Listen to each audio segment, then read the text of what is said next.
Boston Celtics are the favorites in the East, but two Locked On hosts say, not going to happen. Who can beat the Boston Celtics right now as we start our 2024 Locked On NBA season previews? This is Locked On Podcast Network's 2024 NBA season preview. Your team every day. Hey, welcome back to the 2024 Locked On NBA season previews. In this episode, we are focused on the teams predicted by FanDuel to land at the top of the Eastern Conference. Today's show brought to you by FanDuel. Place your first $5 bet and you'll get started with $200 in bonus bets guaranteed. Visit FanDuel.com to get started. I'm John Karalis, host of the Locked On Celtics podcast. Celtics are the champs, so I get to be the host for this preview. Joining me on this show, Camille Davis from Locked On Bucks, Danny Cunningham from Locked On Cavs, Kayla Santiago, newly of Locked On Sixers, Alex Wolf of Locked On Knicks. Let's get to it. I said two hosts are confident they will beat the Boston Celtics. Okay, raise your hands. Who is it? Of course, the Knicks. Of course, the Knicks. Bucks. I love the confidence in the Bucks. It's an interesting question here. Alex Wolf, well, I wonder why you think the New York Knicks are capable of beating the Boston Celtics. If it makes you feel better, I believed that before the cat trade. So now I just extra believe it. Well, of course, because they were bitter before the cat trade. Yeah, I think that I think they already had a core that could have potentially made this work. The cat trade at its best turns them into the best offense in the NBA. I don't think that's that hard to imagine. And if that happens and they can produce a top half of the league defense in terms of like net rating, I think their point differential is going to be pretty solid, but it'll probably feel pretty familiar to you as a Celtics fan from last year. And I really think that if this all works out, death be damned, they could really make this work. And you know, it obviously we saw with the Knicks last year, injury luck and everything has to, be good to them and all that. But if it is, I like their chances.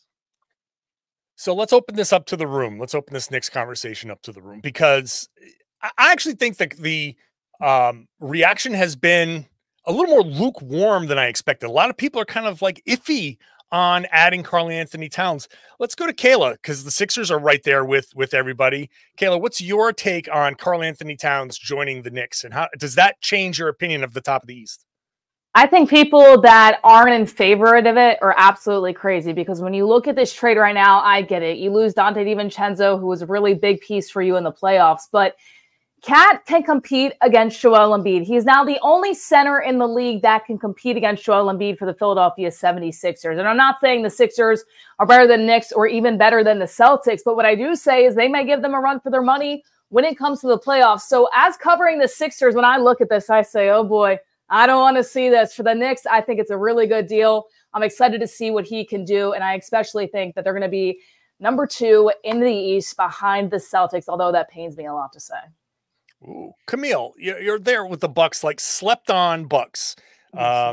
People forget. Oh yeah, that's right. You got Giannis. You got good players, but people are not high on them. How far away does this separate? Does this Knicks deal separate them from everybody, or do you think the top of the East is like a little more tightly packed?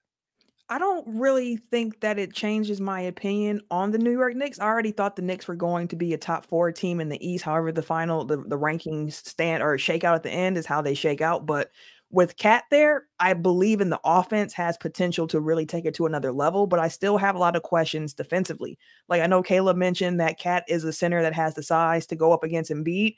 Well, he only has the size. Like it's not as if he is known as being a defensive stalwart. Meanwhile, in Milwaukee, you do have a big 7-foot center as well with Brook Lopez, who is known defensively as well. Yes, he has been getting older, but he still was one of the top centers in the league when it comes to contesting shots last year. So I think that the Bucks have a good shot at it still. But when it comes to the Knicks in particular, I love the fit offensively. I have some questions defensively for them. Danny, so if you're looking at this Karl-Anthony Towns trade, where do you put the Knicks? Do you put them to what's your top 4? So I think that the top of the East, like it's Boston, and then there's sort of a gap, and there's everybody else. And the Knicks are in that group with, I think, the Cavs, with the Sixers. And I'm not high on Milwaukee right now just because I think they're old and injury prone.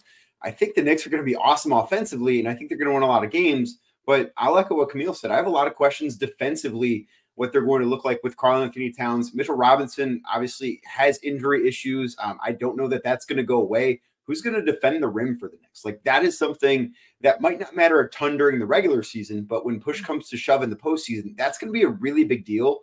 And that's the one aspect of this trade. And I know that that didn't change with this trade, but it didn't get better with this trade. And that's been a question now that I just think gets a little bit more amplified as far as things go when I look at the Knicks. I'm curious, just to wrap up the Knicks conversation, I'm very curious to see how much that offense changes from what they were prepared to do and now what they have to do with Karl-Anthony Towns. I do think the offense changes significantly. That going 5 out is a big adjustment. It could bring a lot of good things, but also there could be some hiccups there. We'll see where the Knicks end up. I think the consensus is the Knicks are probably the number 2 seed. Camille, you had your hand raised. The Bucks, you just heard Danny say they're not high on the Bucks. A lot of people aren't. The Chris Middleton news was not encouraging, but what makes you think the Bucks can beat the Celtics? Yeah, I mean, the first part is to say that they can, not that they absolutely definitively will, but that they can. And that can hinges largely on the health of this Bucks team, which is why I understand why Danny and others are like, I'm not that high on them because I don't believe in the health. You hear Chris Middleton had 2 ankle surgeries in the offseason, and that is something that you don't want to hear about a key component of your team. But I think with the Bucks having Damian Lillard on the team to be that primary shot creator takes a lot of offensive pressure off of what the Bucks expect from Chris Middleton. Prior, when the big 3 was, Giannis, Dame, or Giannis, Drew, and Chris, you were really counting on Chris to hold a big offensive workload. And that is just not the case with the Bucks as they're currently constructed. I have a lot of faith in Damian Lillard coming back stronger this year. And if Dame is playing like the Damian Lillard that we think that he can, combined with Giannis, and they get their chemistry together, I think that they can unlock a lot of things for this Milwaukee Bucks team. Danny, you're in that same division. You lost the division by 1 to the Bucks last year. How are you feeling this year? You think the Cavs can overtake the Bucks? You think Camille's got a point about the Bucks? I do think that the Cavs can overtake Milwaukee. I think that they should. If the Cavs can stay healthy, there's no reason why they cannot be a team that wins 52, 53, 54 games. Like, this is a team that has more continuity than anybody in the NBA. They bring back almost all of their minutes. Like, they have only 500 minutes played from last year's team that's not returning. I think they made an upgrade at the head coaching spot, bringing in Kenny Atkinson, replacing JB Bickerstaff. I think Evan Mobley is going to take a huge leap forward offensively. Seeing him, what his jump shot looks like now compared to last year, and having Kenny Atkinson to guide him, where you've seen him, and to bring this back to a Bucks example, look what Brook Lopez changed about his offensive game while playing for Kenny Atkinson in Brooklyn. If Evan Mobley can just have a little bit of that, the Cavs offense is going to explode, and they still should be a really good defensive team, having 2 really great rim protectors in Mobley and Jarrett Allen. Still waiting on the Evan Mobley will take 3-pointers thing to start happening. Alex, if you're ranking the East, where do the Bucks and Cavs fall? I go back and forth on the Bucks. I think it all comes down to the health, which I don't think that's a hot take. Like, right. It's they're built primarily on 30-plus-year-old players, and that's going to become a factor. I will say I loved what they were able to do with limited resources in the offseason. Like, I think getting Gary Trent on a minimum is insane for a guy that should probably be making like $15 million, but just can't, because the new landscape of the NBA is like, you can either be rich or you can play for a winner, and that's it. You don't really have too many options. So I loved that addition. I mean, if their health holds up, there's a world where I could see like the Knicks and Bucks being, and the Sixers for that matter. Which I guess is to say I'm not super high on the Cavs. I could see the Bucks or the Sixers or the Knicks kind of taking that 2 seed. I just don't know if the Cavs did enough to get better from last year to me. And obviously as a Knicks fan, my view of them is tainted by the beating that the Knicks handed them 2 postseasons ago. And I can never get that out of my head until they beat the allegations, so to speak. But yeah, I think I would probably say the Bucks. Like, if everything breaks properly, I could see them finishing as high as 2. But if things don't, which I think unfortunately is more likely than not, just based off the injury history of so many of the guys on that team, like probably slot in somewhere around the 4 seed, something like that. And there could be a battle between them and the Cavs for the division lead if that's the case, and potentially the 3 seed or so. So interesting with the Bucks because they have so much talent and they stabilized at the end of last year. And considering all the things they went through, like Giannis can still carry a team, right? And Dame, I think, separated from some personal stuff, can have a much better season. You got stability in Doc Rivers, no matter what people say about Doc as a coach. I think the Bucks are probably the most underrated team in this mix just because of everything that happened from last year. Kayla, we're going to get to you about the Sixers because that's an entirely different. You were supposed to have the big acquisition of the summer, and the Knicks stole your thunder. You have Paul George, Joel Embiid healthy. Can he stay healthy? We're going to talk about the Sixers when we come back on the 2024 Locked On NBA season preview. Today's show is brought to you by FanDuel. NFL fans, you can kick your season off with a big return on FanDuel, America's #1 sportsbook. We're doing this by the FanDuel numbers. The Celtics are the favorites, followed by the Knicks, who have moved up into the second in the East. Philly is next, followed by Milwaukee, and then the Cavs tied with Orlando. Not on this podcast, but those are your favorites here on FanDuel, America's #1 sportsbook. If you get a hunch in the middle of a football game, you can check out the latest stats, live play-by-play, and a whole lot more right on that same app that you're using to make your bets. So you can check out your hunch. You can make a bet based on your hunch. And who knows? If it's a $5 bet, you're going to get $200 in bonus bets guaranteed. All you got to do is place that $5 bet, win or lose. Use the tools that FanDuel has so you can set your budget, set your limits, gamble responsibly, and have fun at FanDuel.com. It's America's #1 sportsbook.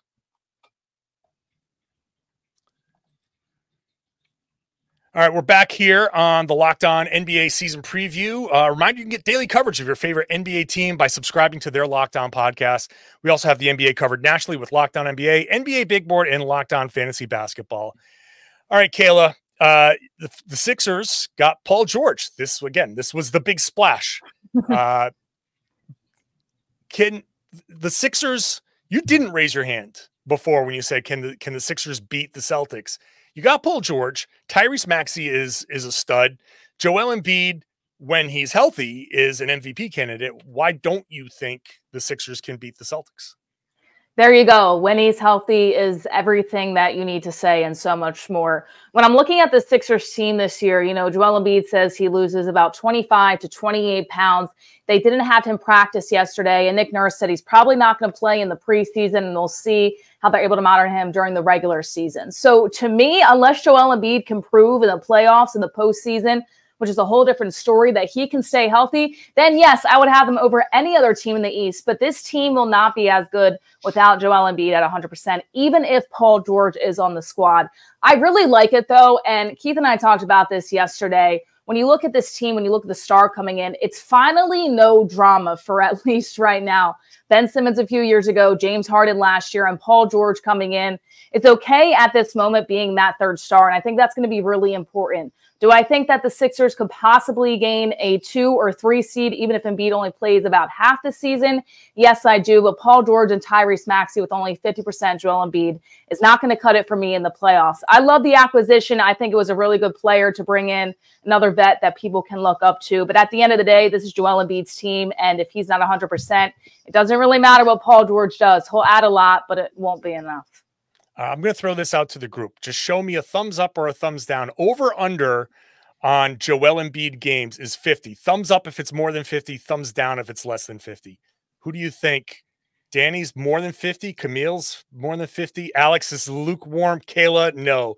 So kind of, okay, some optimism that he's going to get to 50-plus games. All right, let me put this to you, Kayla. If Joel Embiid plays 50 or more games or at least 50 games for the Sixers, where do you think they'll finish?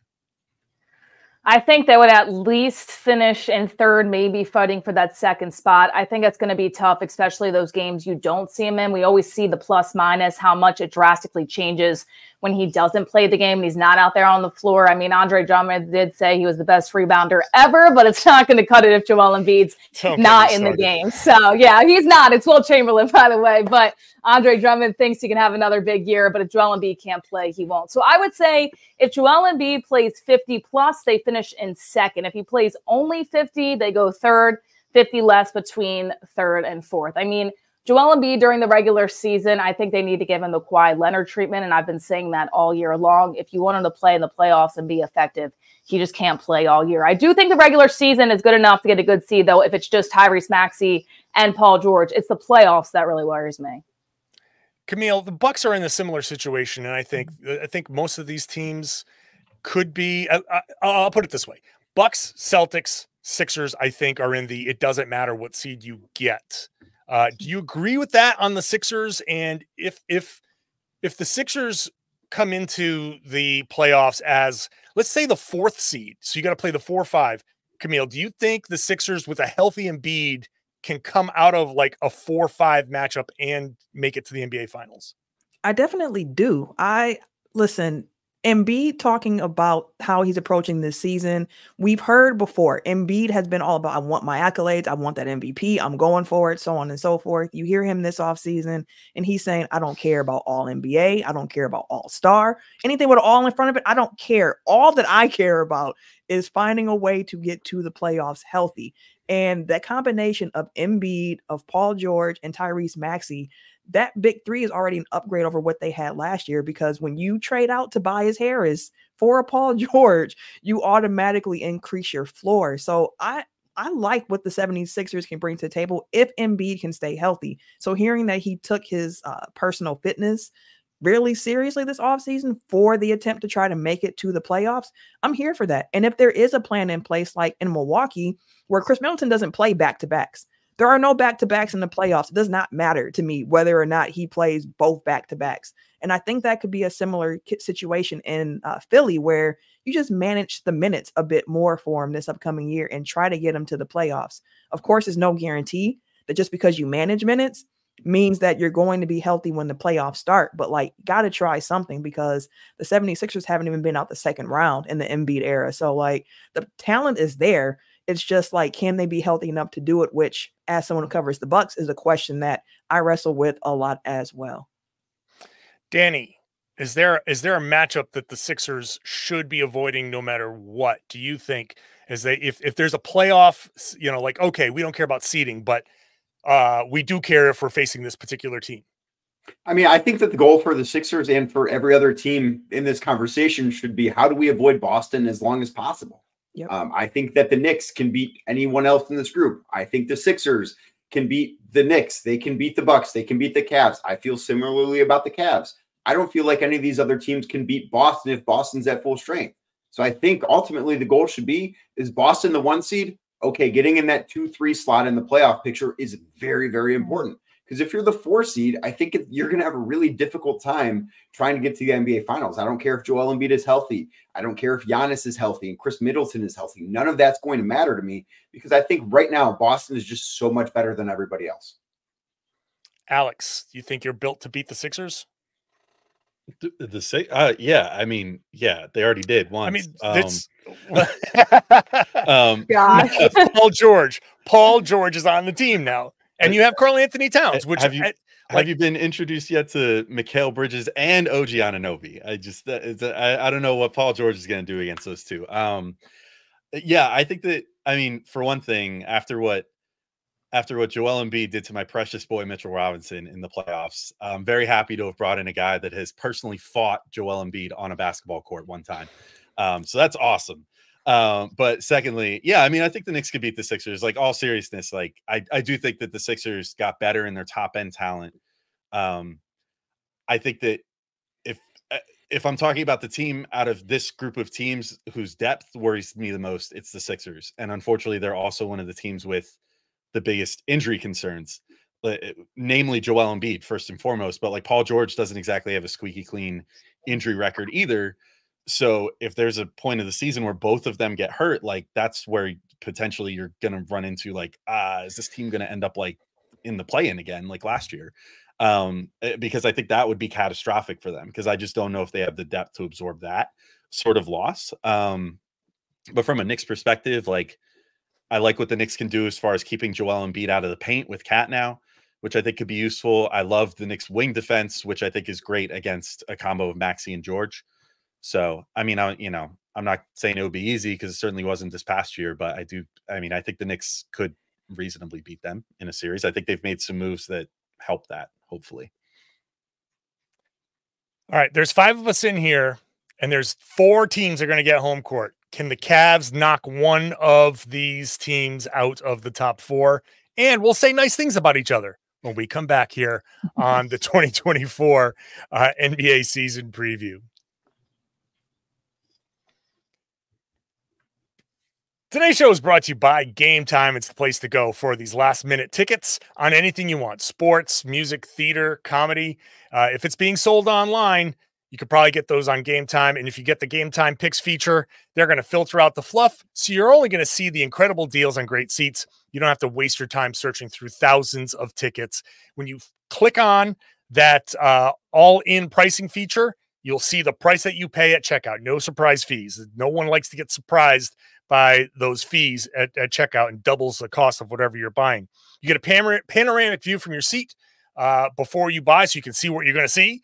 And their lowest price guarantee means if you find the same ticket for less somewhere else, it's 110% of the difference gets credited to your account. I have used Gametime. I used it to go to a Red Sox game recently. Super easy to buy, super easy to get those tickets. Use them just as normal. It's easy to do, so take the guesswork out of buying tickets with Gametime. Download the Gametime app, create an account, and use the code LOCKEDONNBA for $20 off your first purchase. Terms apply. Again, create an account and redeem the code LOCKEDONNBA for $20 off. Download Gametime today. What time is it? It's game time.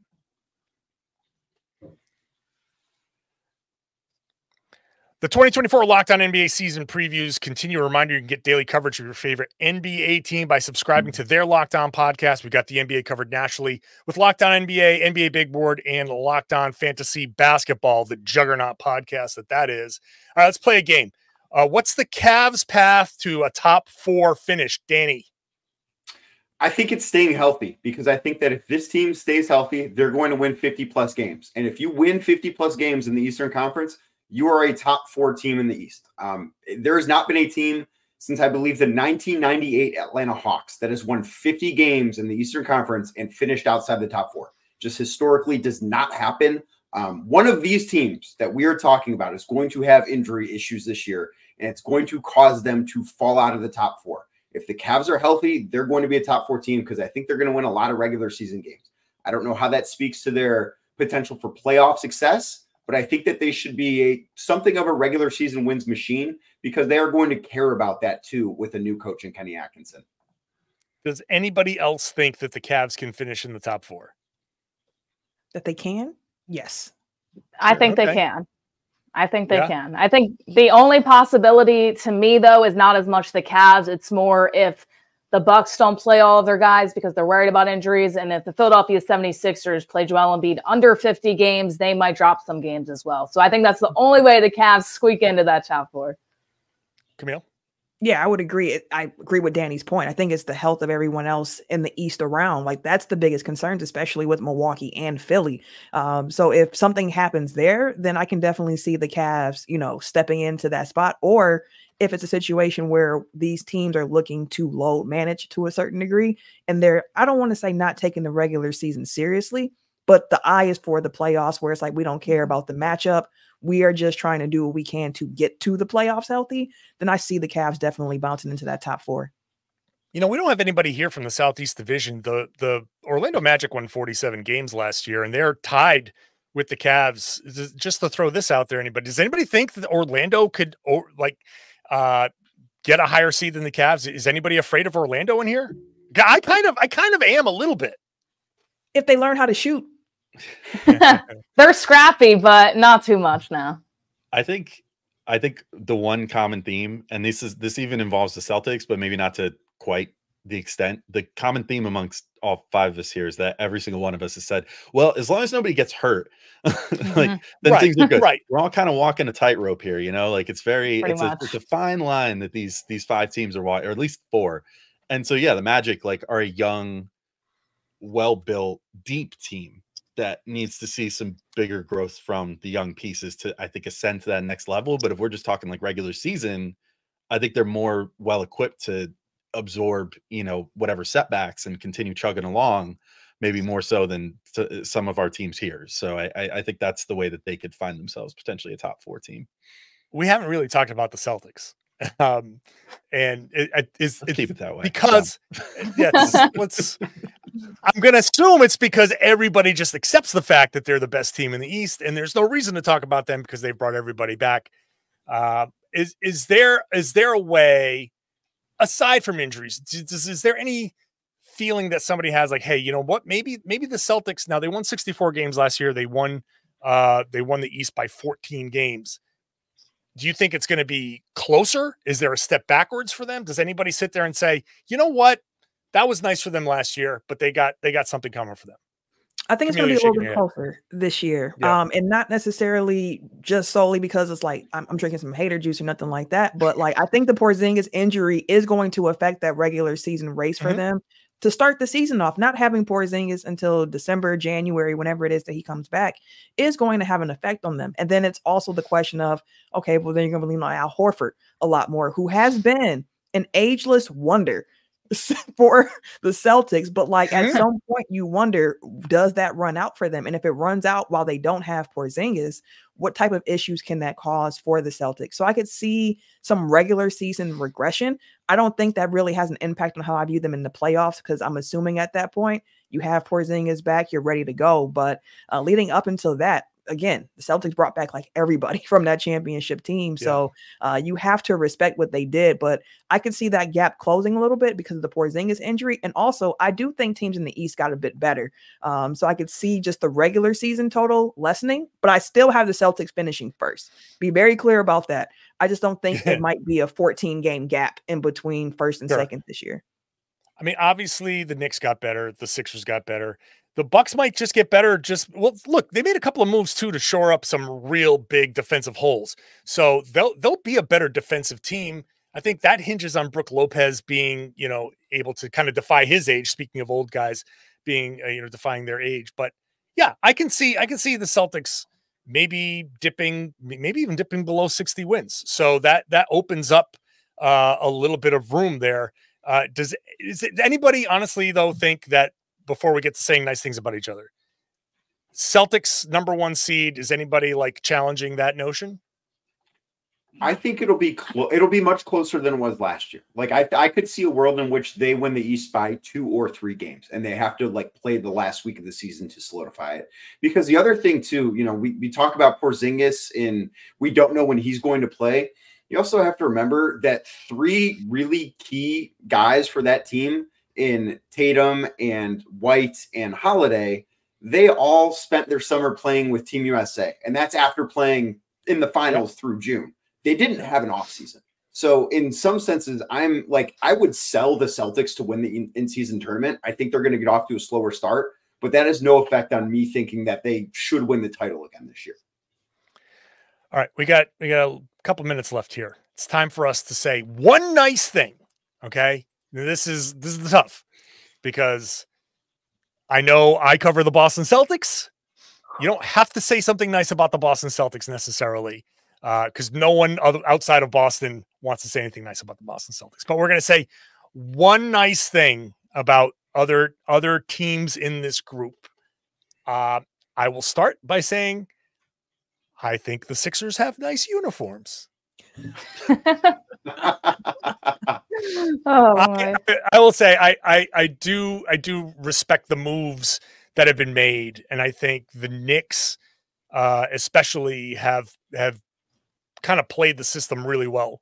So that's my nice thing to say about the Knicks. Is I still have my questions, but I think Leon Rose has done a great job, and so there we go. Let's just work.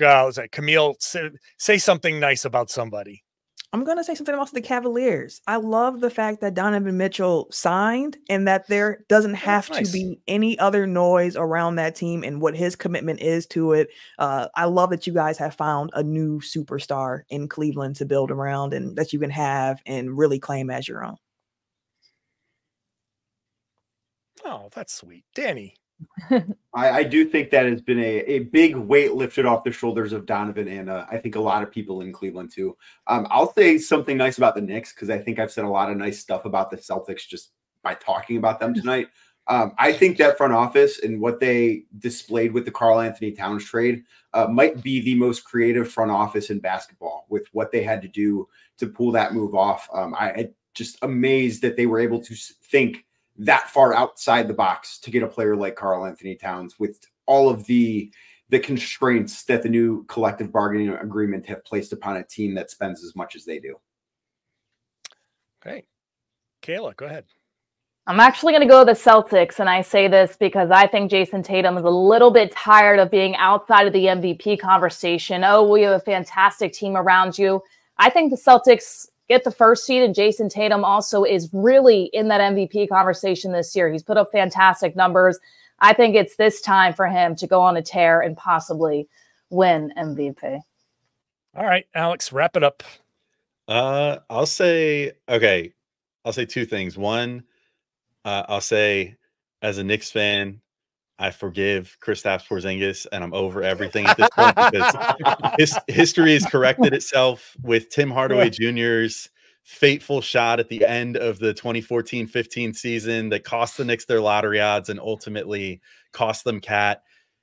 History found its way, and Cat's on the Knicks now. So, everything is fine now. So that's thing one. Thing two, I'll go to the Bucks, and I'll say, I think Giannis low-key for like a two-time MVP and a guy who more or less single-handedly won a finals for his team a couple years ago has become a pretty slept-on superstar in this league. So I think he deserves a little more flowers than what he gets. So, as if the two MVPs and the title aren't enough, like I think people really underestimate what he's capable of at this point.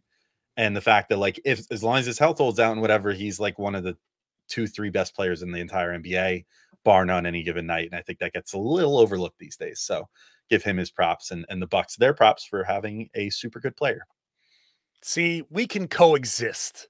This is so wait, can I add a backhanded compliment too? Sorry. No, Joel I'm Embiid sorry.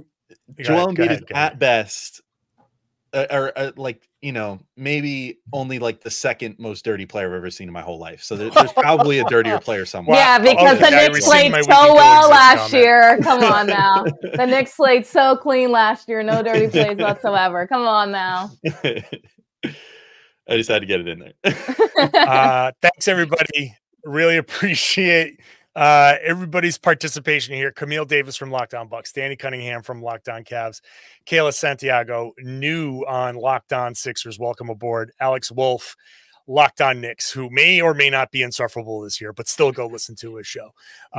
Thanks, everybody. I'm John Karalis, by the way, host of the Locked On Celtics, always insufferable for people who love to hate on the Celtics.